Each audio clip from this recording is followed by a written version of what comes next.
ver o que é que a gente pode aprender sobre isso. Deixa eu fazer algumas explicações. Nós dizemos que a Bíblia é a palavra de Deus. Eu estou dizendo isso. Ela é a palavra de Deus, ela é infalível e ela é inerrante. Isso não significa que não houve erro de cópias.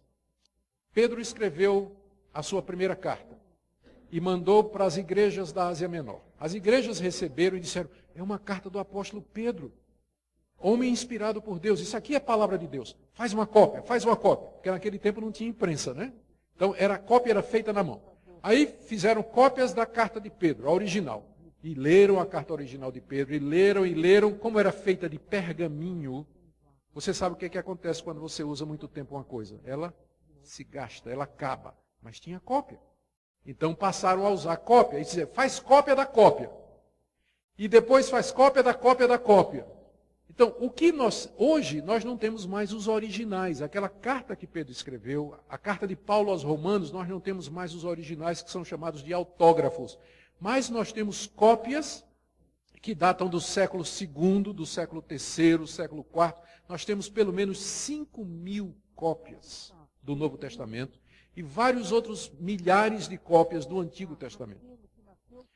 Não existe nenhum outro livro que tenha tantas cópias. Vocês ouvem falar, por exemplo, de Aristóteles e Platão, não é isso? Vocês sabem quantas cópias tem das obras dele? E que não são nem dele, mas reproduzidas em outras. Às vezes não tem 10, 12 cópias antigas daqueles escritos. Não tem. E as pessoas ficam assim, puxa, mas a Bíblia foi copiada e não sei o quê. Se você for usar o mesmo critério que alguns ateus querem usar para desacreditar a Bíblia, você não vai acreditar que Aristóteles existiu, que Platão existiu, que Galileu existiu, que Homero existiu, porque a Bíblia é o livro mais bem atestado do mundo em quantidade de cópias que nós temos. Só que, já ouviram a brincadeira do telefone sem fio? Você tem uma fila de pessoas, né?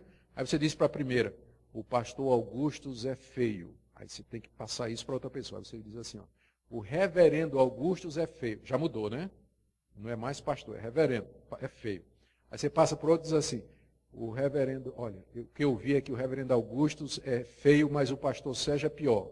Aí vai, entende? Quando chegar lá na última pessoa, já fizeram essa brincadeira do telefone sem fio, quando chega na última pessoa, que compara com a primeira, houve acréscimo, houve alteração. Então é natural que no processo de cópia, um escriba, ele trocou uma letra, ele trocou uma palavra por um sinônimo. Em vez de dizer Jesus Cristo, ele disse Cristo Jesus. E quem já fez cópia sabe como isso acontece. Você às vezes copia a mesma linha 2 vezes, ou você pula uma linha. E quando você não conhece o idioma em que você está copiando, é pior ainda. Porque imagina um monge lá da Lituânia, sei lá de onde, qualquer lugar do mundo aí, que não falava grego, e fazia parte do trabalho dele copiar nos mosteiros, copiar trechos da Bíblia. Aí, naturalmente, ele não conhecia o grego, mas ele saía copiando, ele ia cometer um erro que ele não percebeu que cometeu, porque ele nem conhece a língua, não é? Então, nessas cópias que nós temos da Bíblia, você vai encontrar erros de cópia. Mas, porque tem tantos manuscritos assim, os estudiosos, que são chamados de manuscritólogos ou baixa crítica, eles comparam os manuscritos. E aí nós podemos ter certeza quase que absoluta de 95% do texto original.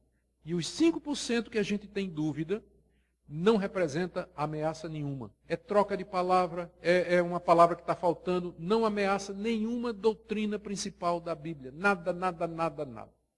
Então, quando você ouvir esse argumento, não, mas papel cabe tudo, você responde, inclusive a verdade. Papel cabe tudo, inclusive a verdade. Não é? Então, você tem as cópias e essa disciplina chamada alta crítica ou manuscritologia, que é uma disciplina científica, ela nos dá, alguns acham que chega a 98% de certeza, né, do que era o texto original. E que o que fica com falta de comprovação não afeta em nada as doutrinas principais da Escritura. Então, mas há erros e culpitos. Então, quando eu digo que a Bíblia é verdadeira, não estou dizendo que não houve erro nas cópias. O que eu estou dizendo é que Deus, na sua misericórdia, preservou a sua verdade através das muitas cópias e pelo estudo científico nós podemos fazer a recuperação.